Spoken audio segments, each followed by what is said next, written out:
السلام عليكم ورحمة الله، إزيكم حبايب قلبي عاملين إيه؟ يا هلا وغلا بالأحباب، أخباركم إيه؟ مكملين طبعًا في سلسلة المطاعم، هنعمل مع بعض النهارده كريب المطاعم الاقتصادي بدون بيض ولا لبن، هنعمله بطريقة اقتصادية جدًا، هتعمليه بكل سهولة وهتفرحي أولادِك بيه، وبلاش أكل برّه، هنعمله في البيت. بس لو لسه ما اشتركتيش في القناة، انزلي واشتركي في القناة وفعلي زر الجرس علشان توصلِك كل الوصفات الجديدة، وطبعًا القناة فيها وصفات اقتصادية كتير. تابعي معايا الفيديو للنهاية عشان تشوفي كل التفاصيل. يالّا بينا نشوف الطريقة. عندي هنا المقادير، عندي نُص كيلو من صدور الفراخ أنا مقطّعاها شرايح بالشكل ده، ودي تقطيعة الشاورما اللي إحنا متعودين عليها. وعندي المكونات التانية، عندي علبة صغيرة من الزبادي، وعندي معلقة كبيرة من الخل، ومعلقة كبيرة من عصير الليمون، وعندي هنا التوابل اللي استخدمتها ملح وفلفل وتوم باودر وبصل باودر وبابريكا وتوابل فراخ، وعندي مكعب من المرق.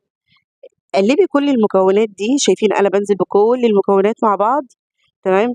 ال الشاورما يا جماعة كل ما بنسيبها فترة أطول في التتبيلة، بتطلع معاكِ juicy وطرية ومستوية حلو جدًا.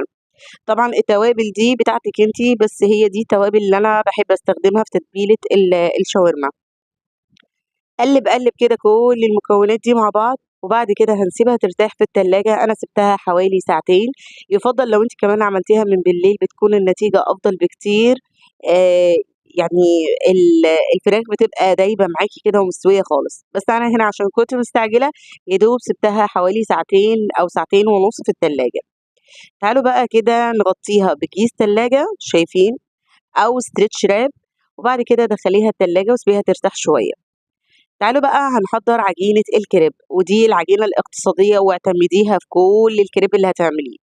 عندي هنا 4 كوبايات ونُص من المَيّة، بس النُص ده أنا ما يعني حطيته في الآخر علشان ربما ما احتاجهوش كلّه، فهنا أنا ضِفت ال4 كوبايات مَيّة وعليهم 4 كوبايات من الدقيق، وعليهم معلقة صغيّرة من الملح، وبعد كده هاضرب كل المكونات دي في الخلاط كويس جدًا، وبعد كده هنصفّي الخليط. لمّا بنصفّي الخليط يا جماعة ده بيخلّي الكريب ناعم معانا جدًا، ما فيهوش أي تكتُّلات، فطبعًا أنا خلطته حلو جدًا في الخلاط، فيعتبر الكريب ما فيهوش أي تكتُّلات ونازل بسلاسة وبسهولة جدًا.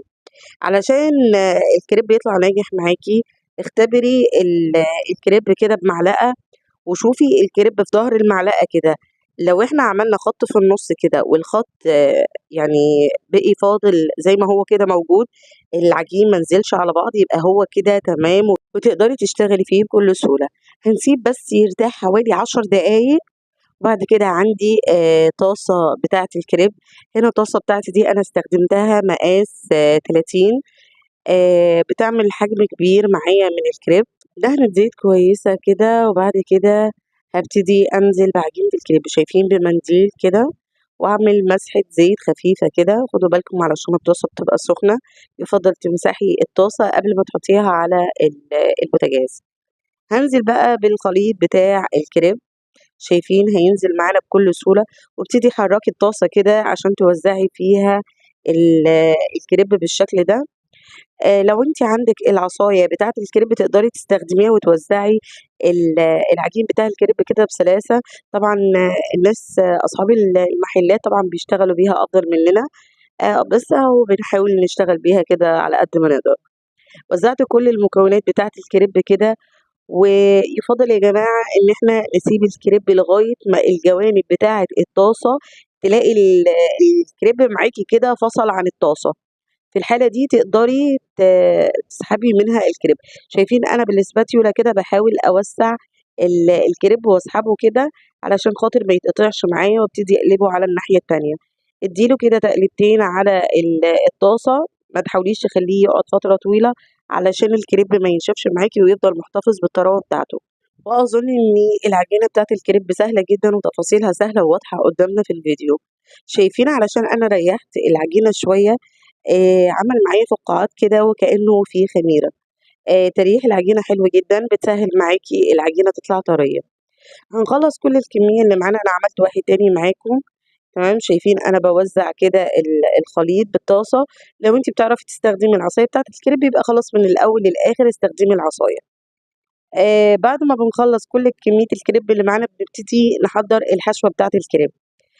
طبعًا حشوة الكريب أنا بالنسبة لي دي اختياري ليكِ أنتِ، ممكن تستخدميها بطاطس، ممكن تستخدميها تشكيلة جبن، تقدري تستخدمي التفاصيل اللي أنتِ عايزاها، يعني الحشوة دي بتاعتِك أنتِ بقى، ضبّطي الكريب زي ما أنتِ عايزة. أنا عملته هنا بتتبيلة الشاورما، تقدري ممكن تعمليه بطاطس spicy أو بطاطس ومعاها تشكيلة جبن. زي ما أنتِ عايزة أو أولادِك بيحبوا إيه أنتِ تقدري تعمليه لهم، وبلاش أكل برّه يا جماعة، لإن طبعًا إحنا مش عارفين إيه مصدر الاستخدام اللي هم بيستخدموا، يعني الدهون اللي بيستخدموها دي هل دهون صحية والّا دهون مهدرجة؟ طيب الحاجات اللي بتبقى من برّه دي طبعًا إحنا مش عارفين الواحد يعني في مطاعم طبعًا بتبقى نضيفة جدًا، ولكن في مطاعم ما نعرفش إيه مصدرها. تعالوا بقى نكمّل بقية الوصفة. عندي هنا معلقتين كبار من الزيت نزلت عليهم الشاورما بعد ما ريّحتها، تمام، ونزلت عشان أدّي صدمة للفراخ، وهاقلّب المكونات كلّها مع بعض، بعد كده هانزل عليهم بالحشوة. أنا هنا استخدمت فلفل أخضر رومي، واستخدمت فلفل حراق، واستخدمت بصل.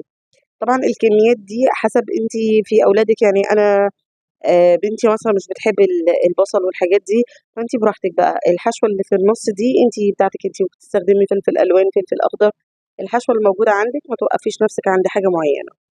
قلّبي كل المكونات دي لغاية ما تستوي معاكِ الشاورما.